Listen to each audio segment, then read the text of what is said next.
бо хабарҳои муҳими имрӯз 23 ноябр ман Шаҳлои Гулхоҷа шуморо ҳамроҳӣ мекунам. Рӯз ба хайр. Дар барнома ин мавзӯъҳоро дорем.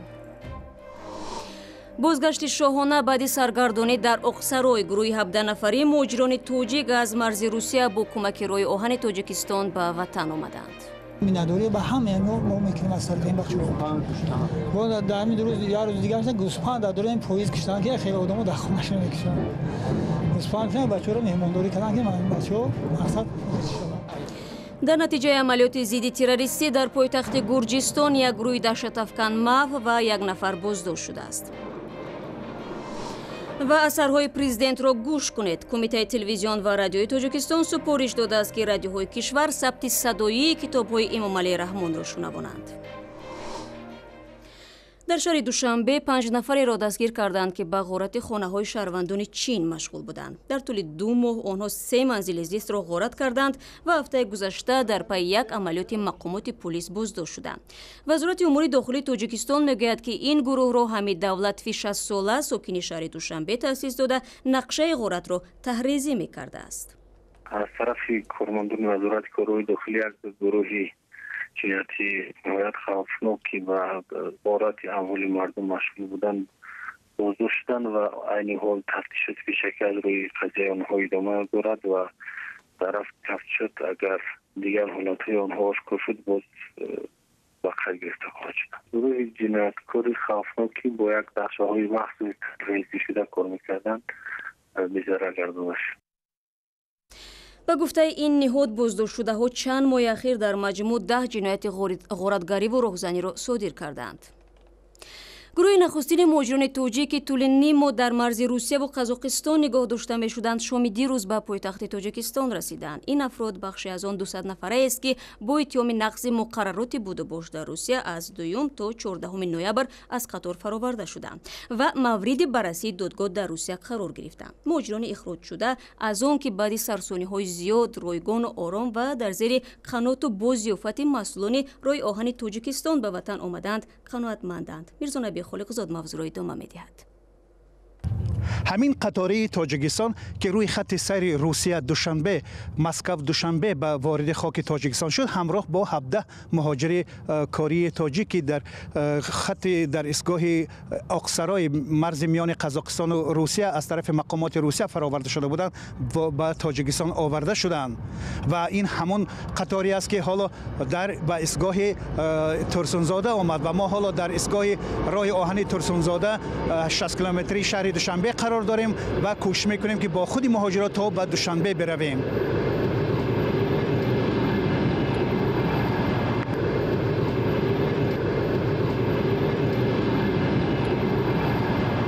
мо дар ҳамин вагоне ҳастем ки ҳаминҷо дар бори он 17 нафар муҳоҷири корӣ ки гуфтем расидан ҳаминҷо қарор доранд ва мо кӯшиш мекунем бо чанд нафаре аз онҳо ҳамсӯҳбат шавем ва ҳамин ҳоло салому алайкум бачаҳо, хуш омадед.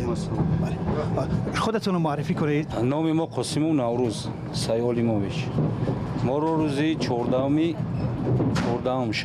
шави 14 аз истгоҳи Аксарайст ки барое ки возвращение доштем бароям қаф фаровардан. баъди он ки шумо фаромадед чӣ кор кардед то ин рӯзе ки шуморо оварданд? баъди мо фаромадем ака якамаш билетомона электрони буд продление накарданд якам гинои пограничников хаймо амҷо 2000 штраф супурдем омадем хайма айда инамир 3 рӯз хурда мо ишка пулам нагирифт пули ягон шудам надодем омадем ҳамаша ҷои хобш пастелшона бепул хӯрока 3 рӯз ҳамиҷода хӯронда овардан. ҳазор раҳмат ба ҳамиён, миннатдорӣ ба ҳамаи мо мекунем аз сари ин бахшо. бо дар ҳамин рӯз я рӯз дигар гӯспанд дорем поиз киштан ки хеле одамо дар хонашон мекишанд.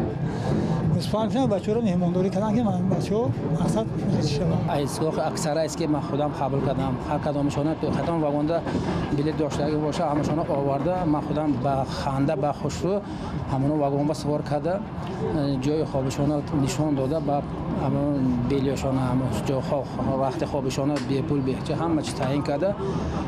تا از اکثر است که تا من همینجا رسیدن یک روز با 3 بارم 4 بارم خبر گرفته با همون دیرکتر رستوران طرفخانه سعید فردوس کرده همونجا 3 بار 2 بار اوقاتای گرم کرده اوقاتای خوب کرده همون تامین کرده آمدیم.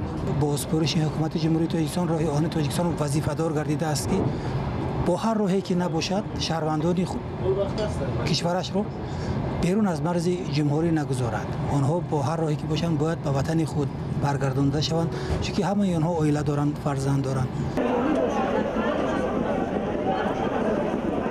همینطور گروه 17 نفری مهاجران کاری تاجیک به دوشنبه رسیدند و حالا انتظار می رود که یک گروه 22 نفره و همچنین یک گروه 9 نفره به خوجند برده شود و همینطور روز جمعه آخرین گروه به دوشنبه آورده میشن که این هم با اقدام راه آهنی تاجیکستان صورت گرفت. میرزا نبی خالقزاد، امرین عالم، رادیو آزادی، دوشنبه.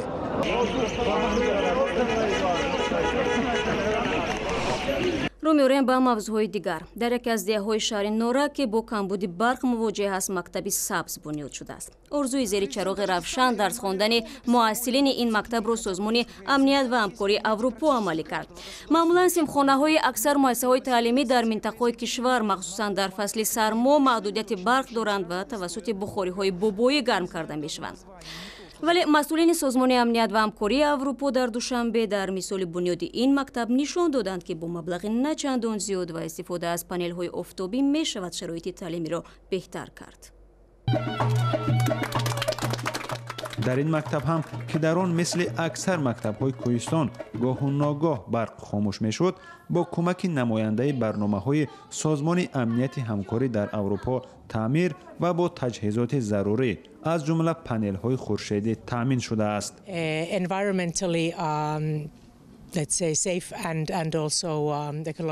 این از نگاه اکولوژی بی‌ضرر و همیشه دسترس است. البته این طرح تجربوی بود که ما در این مکتب انجام دادیم. تاجیکستان در منطقه خیلی خوب جغرافی قرار دارد که میتواند در همه منطقه ها از چنین دستگاه ها استفاده برد.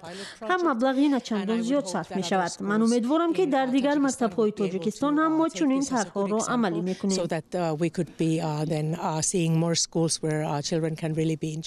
مبلغ گذاری سازمان امنیت همکاری در اروپا در این لایحه 25,000 یورو را تشکیل می‌دهد. برای اسلام‌الدین که 10 سال باز در دهه 4 توت فیزیک درس می‌گوید، صاحب منبع دائمی انرژی الکتریکی شدن خبر خوش است. در سیمخانه‌ها در همین مؤسسه‌ها بدن تجهیزات‌ها نداشتند.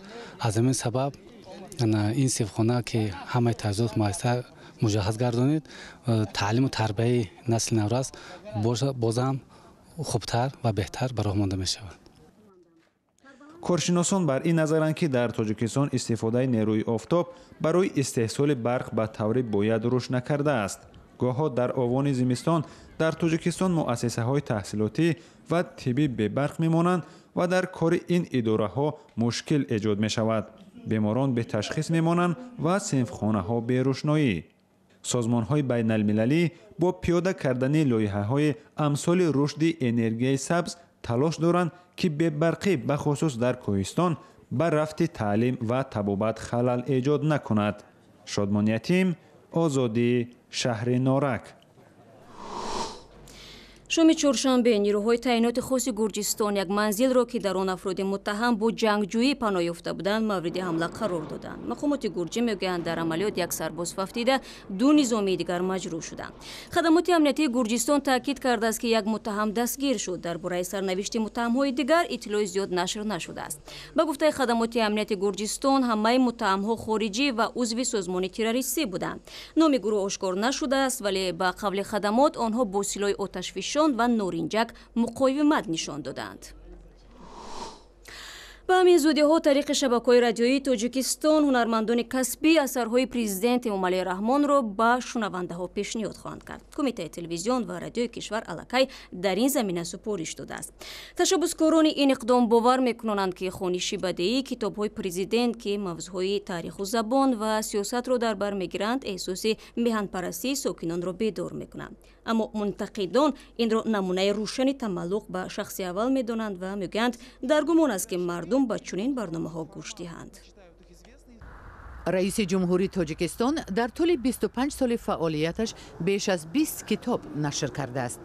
نسخه های این کتاب ها را می شود در اتاق کاری تقریبا همه منصبداران تاجیک پیدا کرد. این کتاب ها با تعداد محدود نشر می شوند و قیمتشان گران است. مقامداران می گویند اثرهای پرزیدنت به بالا بردن احساس خودشناسی و وطن دوستی ساکنان مساعدت می کند. بخش عمده اهالی نام اثرهای نوشته پرزیدنت را نمی‌داند. خیلی کنیش ابزار خوبه و خیلی خوب چیزی که شما خودتون یکم کتابش رو خوندگی؟ روستی هم نه. من نخوندم و تماشا نکردم. تماشا نمیکنم و نمیخونم. Тоже Тилои. Тоже Тилои еще да. читали? Хорошо, многие книги есть, мы читали. Ну и... Какая самая любимая?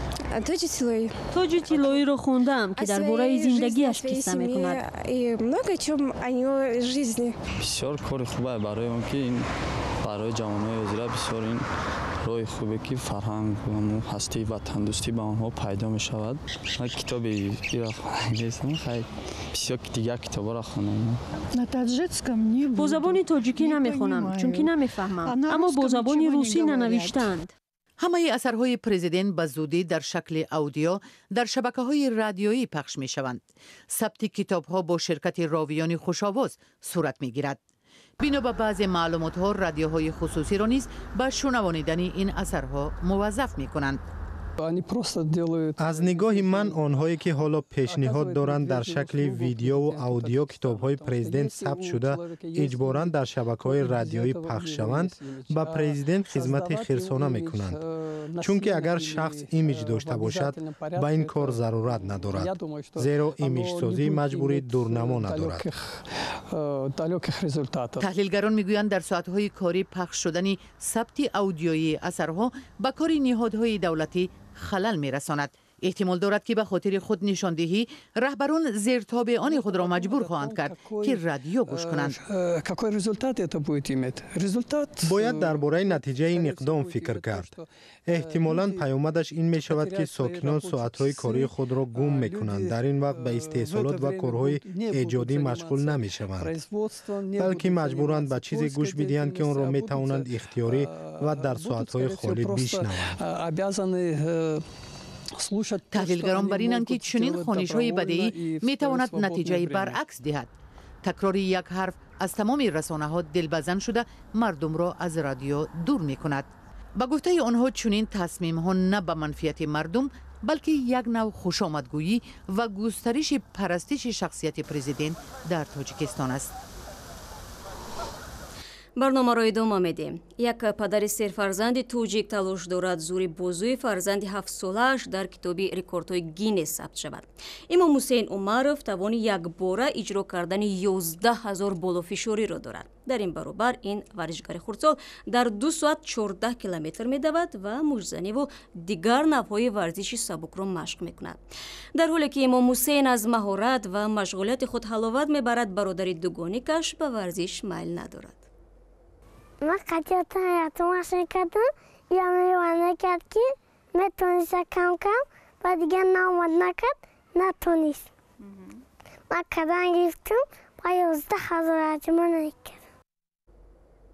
ба бовари наздикони имом Ҳусейн ӯ ҳатман ба китоби рекордҳои Гиннес дохил мешавад. орзуи хуб албатта, аммо умедворем талоши намоиши қобилияти фавқулода ва реҷаи сахти машқ дунёву хушиҳои кӯдакиро аз ӯ намегирад. ва додгоҳи фаронса соҳибкори рус Сулаймон Каримовро расман ба шустушӯи пул муттаҳам кард. ӯ ҳафтаи гузашта дар шаҳри Нитса боздошт шуд.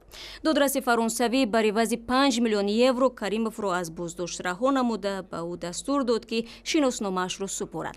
Каримов бояд ба таври муназзам ба идораи маҳаллии пулис ҳозир шавад. дар ҳоли исбот шудани айбнома, Каримов ки вакили маҷлиси федералӣ палатаи болоии парламенти Русия мебошад, метавонад барои 10 сол равонаи зиндон шавад. ба ақидаи муфаттишон, Каримов бо роҳҳои ғайриқонунӣ дар ин шаҳри соҳилии Фаронса ба маблағи 10 миллион евро манзил харидааст. Кремл бо ишора ба мақоми давлатии Каримов мегӯяд ки барои ҳимоят аз ин миллиардер талош хоҳад кард. 15 دقیقه که در اختیار داشتیم به انجام میرسد، اما شما میتوانید به وبسایت ما www.azadi.org بروید و با تازه ترین خبر و گزارش ها آشنا شوید. صفحه های ما در شبکه‌های اجتماعی در خدمت شماست. نوارهای دیدنی در آزادی ویدیو یوتیوب دسترس است. تشکر از همراهی. روز خوب داشته باشید و خدا نگهداری هر یک شما.